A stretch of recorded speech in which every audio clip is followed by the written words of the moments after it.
Bonjour, bienvenue chez Point de Chausson. Aujourd'hui, nous allons parler du processus d'écriture pour faire face aux difficultés des mamans. Tout d'abord, je me présente, je suis Morgane, auteure du blog pointdechausson.fr et j'accompagne les mères à retrouver leur équilibre de femme, à retrouver du temps pour elles et leur équilibre, tout en dévoilant leur potentiel.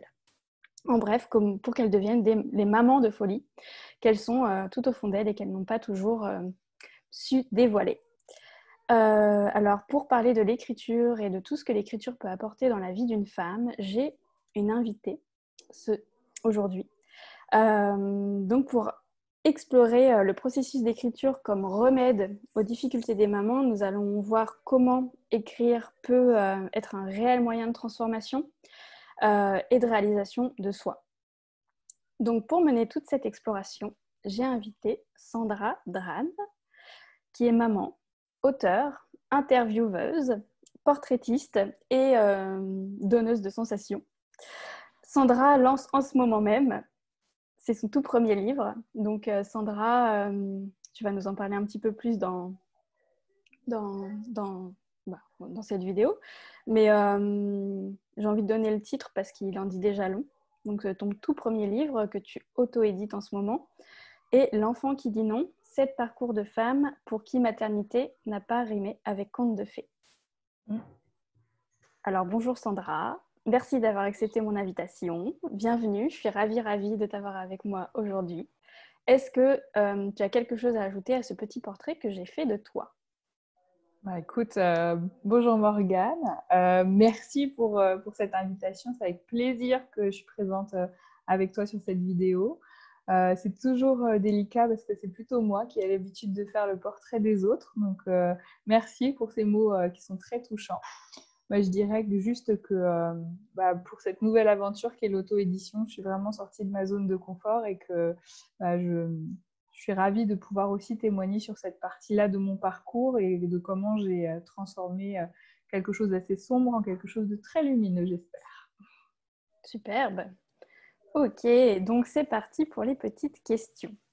Alors depuis quand l'écriture, le processus d'écriture fait partie des rituels que tu as dans ta vie? Eh bien, c'est une question que je me suis posée au moment du lancement de la campagne Ulule pour ce premier livre. Je me suis un peu replongée dans mes travaux d'écriture et en fait, j'ai retrouvé des poèmes que j'écrivais à l'âge de 12 ans sur une machine à écrire, tu sais, celle avec les rubans.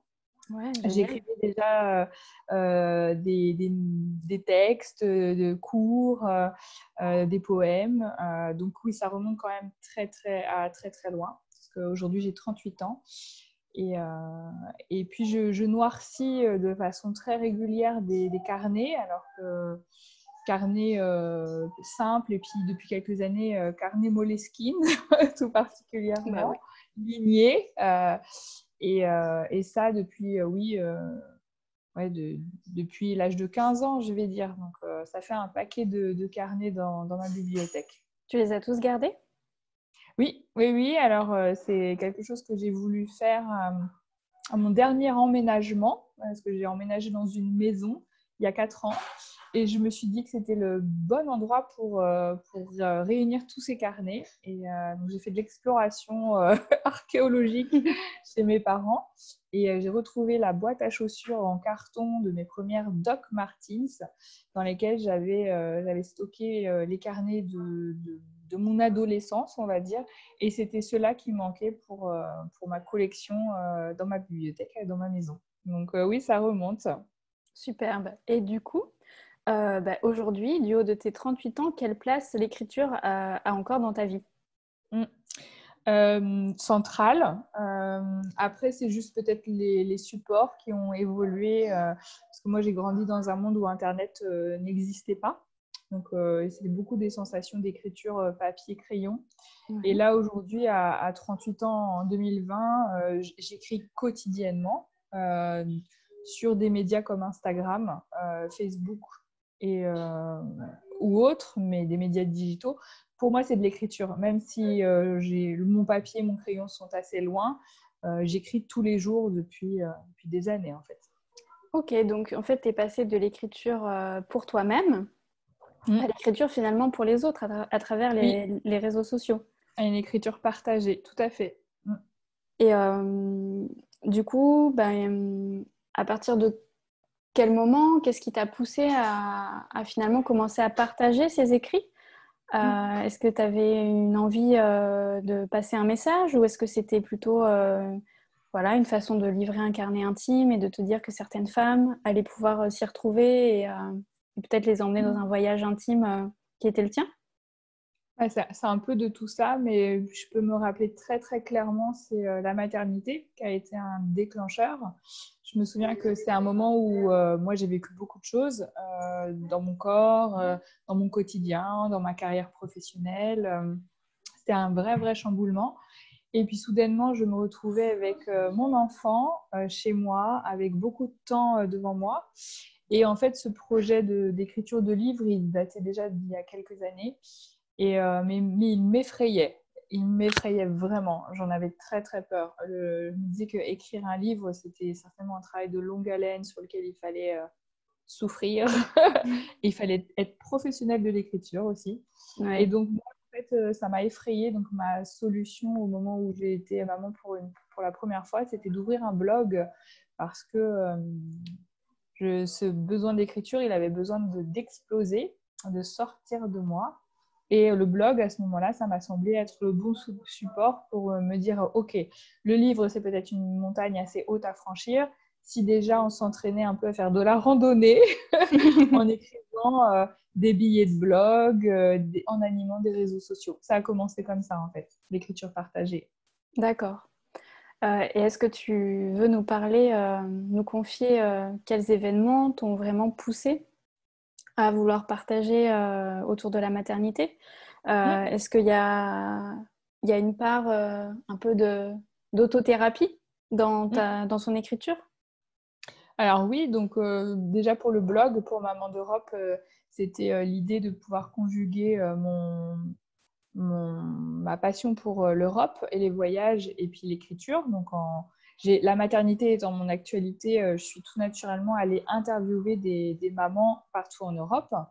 Et puis après, là, plus récemment, le projet d'écriture de L'enfant qui dit non, c'est un projet qui a eu lieu en 2 temps. Parce que j'ai vécu un long parcours de PMA. Ça n'a pas été une mince affaire de devenir maman. J'ai dû lutter pendant 3 longues années avant de devenir maman. Et ça m'avait laissé des traces.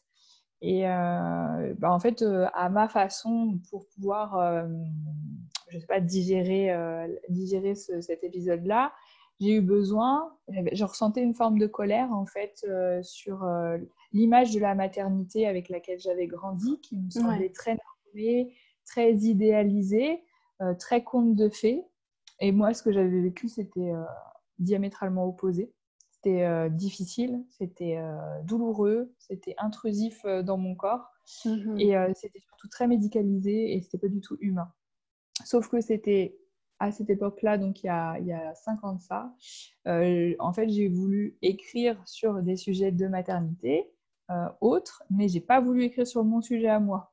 Donc, Oui, l'enfant qui dit non, ça a commencé par l'écriture de 6 nouvelles, 6 portraits de maternité qui étaient des histoires finalement de femmes que j'avais croisées à un moment ou à un autre dans ma vie et qui m'avaient confié vivre des épisodes assez compliqués, difficiles, comme la perte d'un enfant quand on le porte encore dans son ventre, comme des fausses couches à répétition.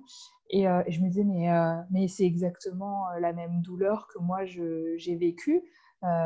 Et ça, on n'en parle pas assez. Donc moi, ma réponse, ça a été d'écrire ces 6 portraits-là. Et puis, donc le deuxième temps d'écriture de L'enfant qui dit non, c'était il y a 1 an, ouais. où je suis devenue maman pour une deuxième fois. Là encore, j'ai fait appel à la PMA et ça s'est très bien passé. Peut-être parce qu'aussi je savais un petit peu mieux qui j'étais. J'avais déjà été rassurée par le fait d'avoir été mère une première fois et je connaissais donc le parcours de PMA pour l'avoir pratiqué déjà une première fois. Et peut-être que j'avais moins la pression pour ce deuxième parcours. Et en fait, c'est plutôt après, en fait. C'était une fois que je suis devenue maman pour la deuxième fois, j'ai ressenti une énorme fatigue. Euh, Ouais. je me suis effondrée. Enfin, j'ai du mal à le dire autrement que cela. Et là, j'ai été accompagnée par une psychologue de la maternité qui, justement, est spécialisée dans l'accompagnement des mamans en postpartum. Ouais. Postpartum, c'était un mot que je ne connaissais pas et que j'ai découvert aussi à ce moment-là. Et en fait, elle a eu cette question assez folle sur le coup. Elle m'a demandé, mais qu'est-ce qui vous fait du bien? Et donc, naturellement, l'écriture est revenue, c'était ma première réponse.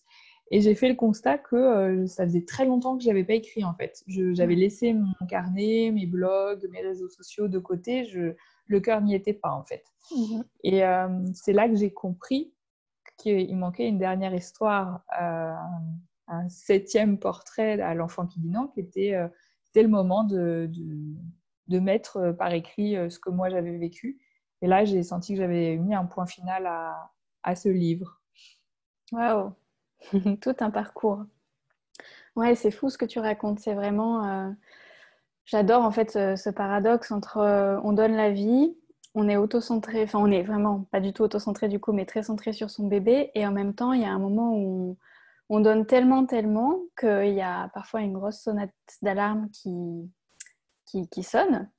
Et c'est vrai que ça étonne toujours. Enfin, moi, j'ai eu ce même effondrement un peu plus tard quand j'ai eu ma deuxième enfant aussi. Et c'est vrai que mon médecin traitant m'a demandé, mais enfin, m'a pas demandé, mais m'a prescrit, hein, parce que comme sur une ordonnance, faites une chose par jour qui vous fasse plaisir.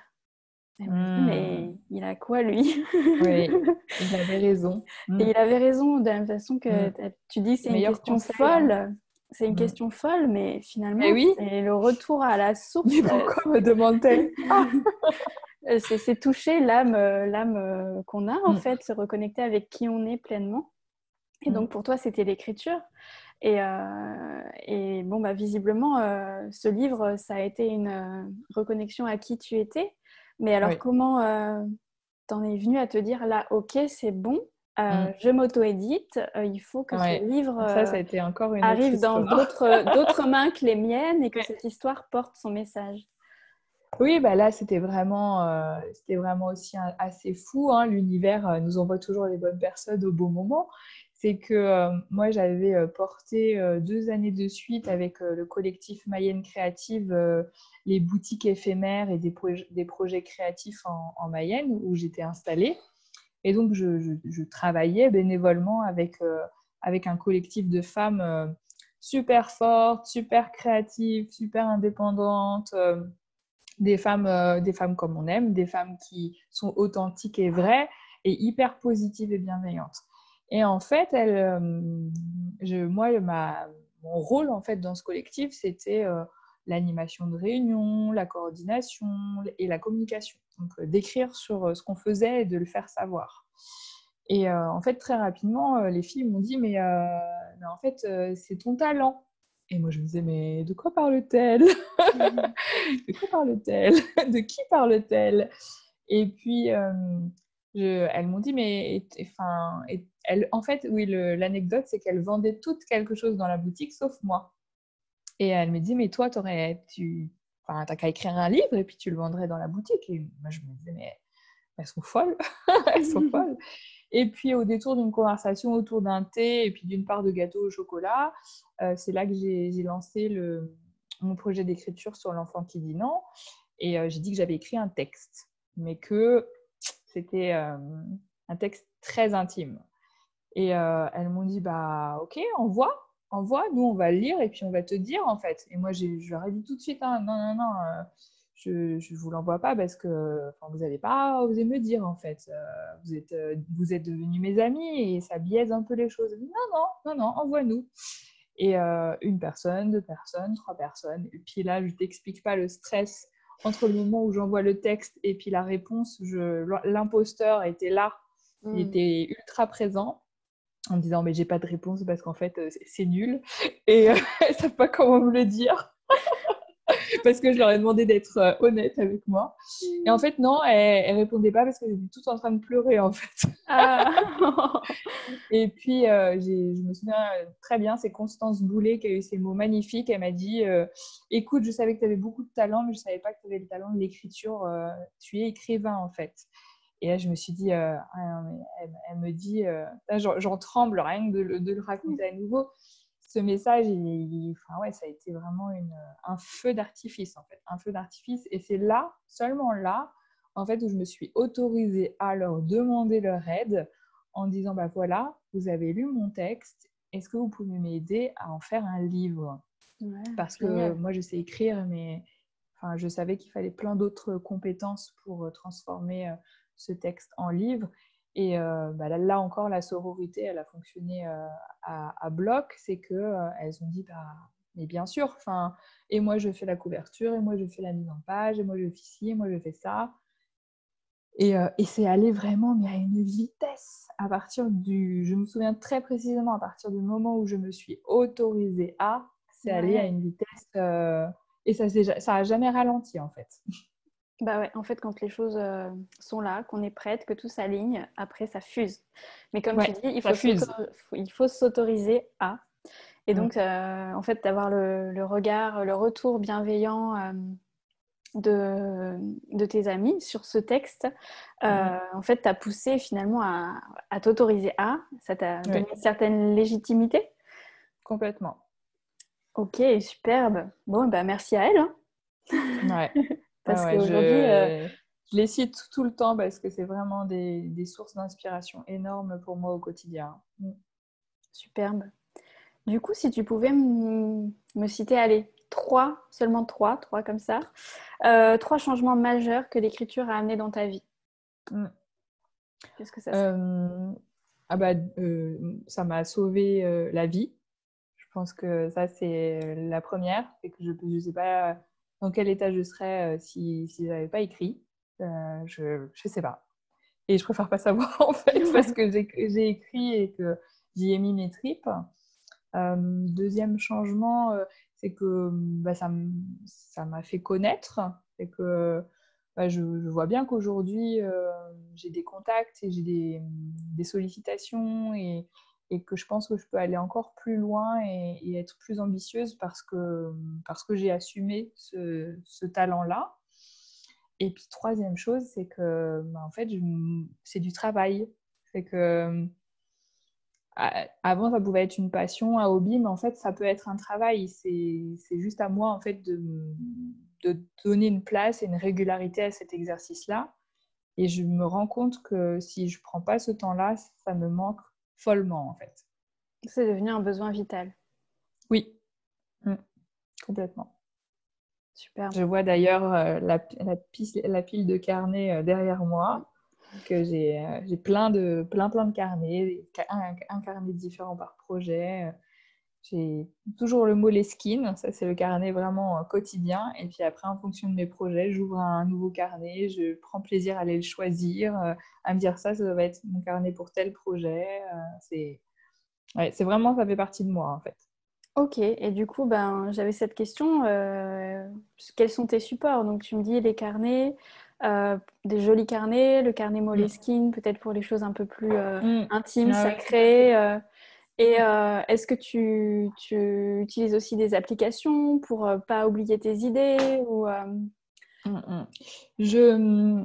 Je, vraiment, ça, c'est mon compagnon. C'est le Moleskine ligné. Donc, après, avant, j'étais très adepte du noir. Et puis, en fait, maintenant, souvent, je choisis la couleur, puis je customise. Et quand je les revois dans ma bibliothèque, je sais à peu près à quelles années ça correspond. Un autre support, ça c'est vraiment un coup de cœur, c'est les carnets de My Agenda. C'est des carnets éco-conçus à Rennes, donc aussi faits par une femme entrepreneur qui est juste géniale et qui a aussi une dimension zéro déchet, zéro gaspille dans la façon dont elle commercialise les carnets. Donc ça aussi, j'aime beaucoup que mes carnets aient du sens pour ouais. moi. Les skins, c'est vraiment une habitude d'il y a quelques années. Et puis là, ces carnets-là, c'est des carnets qui sont faits pour durer. J'ai pas d'application pour l'écriture, si ce n'est Instagram, qui est vraiment l'endroit où là, le texte, il va être vraiment spontané. Je suis pas très planning de publication ou choses comme ça, ou heure d'algorithme. Je vais souvent publier en fonction de ce que j'ai envie de dire et en fonction de mon actualité. Là, ça a peut-être un peu changé là, ces derniers jours avec la campagne Ulule qui me demande une certaine régularité. Mais je me rends bien compte que si je m'impose à un moment de dire quelque chose et que je sens que ça ne sort pas, je ne force pas en fait. Je reviens plus tard, je fais autre chose et je viens quand je le sens en fait. Ouais, tu as besoin d'écrire avec le cœur, quoi. Oui, vraiment. Vraiment. Et du coup, tu nous parles de ta campagne Ulule, mais alors, Oui, dis-nous en plus. Je veux tout savoir sur cette campagne Ulule. bah en fait, tout simplement, c'est que il y a eu donc l'étape d'écriture du texte en 2 temps. Il y a eu le travail de mes camarades sur transformer le texte en livre. Et après, il y avait un 3e temps qui était faire naître vraiment le livre, l'objet livre. Et en fait, bah, j'ai rapidement fait le calcul que l'auto-édition, ça avait quand même un coût, un budget que je n'avais pas forcément moi pour pouvoir le réaliser. Et je suis assez adepte de participer à des campagnes, à soutenir moi-même financièrement des campagnes. J'ai toujours l'impression de donner un petit morceau de rêve à quelqu'un et d'y participer, et c'est très valorisant. Et là, je me suis dit que ce serait peut-être la bonne solution pour mon livre. C'est que quand même, comme j'y aborde un sujet qui n'est pas, qui est pas forcément un sujet ultra populaire, parler des différentes maternités, aussi du mal de mer, de choses assez finalement sombres. Je me suis dit, si je le fais dans le cadre d'une campagne Ulule, je vais peut-être toucher au cœur vraiment les personnes chez qui ça résonne en fait, et de sortir de mon cercle habituel. Et aussi de me permettre de récolter la somme qui me permettrait d'auto-éditer le livre et de tester en fait. J'avais aussi envie de tester est-ce que ça aurait un écho au-delà de mon cercle habituel. Oui. Donc ça a germé dans mon esprit là pendant quelques temps. Et puis finalement, j'étais prête à lancer aux alentours de mon anniversaire, qui est le 15 mars. Ah oui. Et là, bah, avec le confinement, on était prête, hein. Mais j'ai stoppé. Je sais pas comment toi et ta communauté vous avez vécu les choses, mais moi j'avais l'impression que cet enjeu mondial me dépassait largement. Et je sentais que c'était pas le beau moment pour sortir la campagne de l'enfant qui dit non. J'étais pas, en termes d'énergie, Ouais. je me sentais L'attention pas n'y était pas. d'animer 30 jours de campagne en plein confinement. Ouais. Ça a été un choix douloureux parce que toute l'équipe était prête et à bloc. Mais finalement, j'ai testé aussi l'idée auprès de ma communauté sur singulière.fr et l'enfant qui dit non, donc mes 2 comptes Instagram. Et je leur ai exprimé le fait que j'avais des doutes sur le fait de lancer la campagne à ce moment-là. Et ça m'a pas du tout aidé parce que tout le monde était 50-50. Ah mince. 50 qui disaient vas-y, balance, et on a le temps. Et 50% me disaient bah non, mais je comprends que tu as envie de retarder. Pour moi aussi, c'est compliqué. Et là, en fait, c'est moi qui tranchais. Je me suis dit je ne me sens pas l'énergie d'animer une campagne à ce moment-là. Et quand ce sera le bon moment, je saurai quand est-ce qu'il faut appuyer sur le bouton. Ouais. Et à un moment, j'étais prête. C'est chouette de t'être respectée sur ce que tu Jusqu'au bout. ressentais. Ouais. Ouais. Jusqu'au bout, oui. Donc Vraiment. là, c'est maintenant. Hein, on y est C'est là. maintenant. C'est maintenant. Si vous n'avez pas encore commandé, il est encore temps. Alors donne-nous Vraiment, la date de fin de campagne.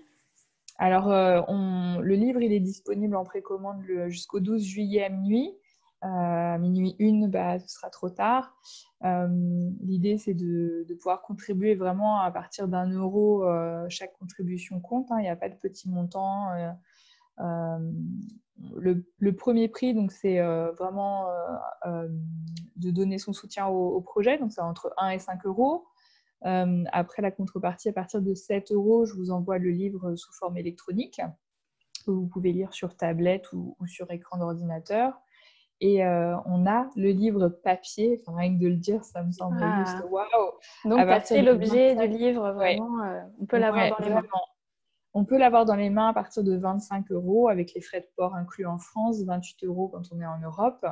Je suis ravie parce qu'il y a des personnes qui me suivaient sur la communauté Maman d'Europe qui ont commandé. Donc, le livre, si on atteint les 100%, il pourrait voyager en Europe, même dans des pays où moi, je n'ai jamais mis les pieds, comme le Luxembourg ou la Pologne.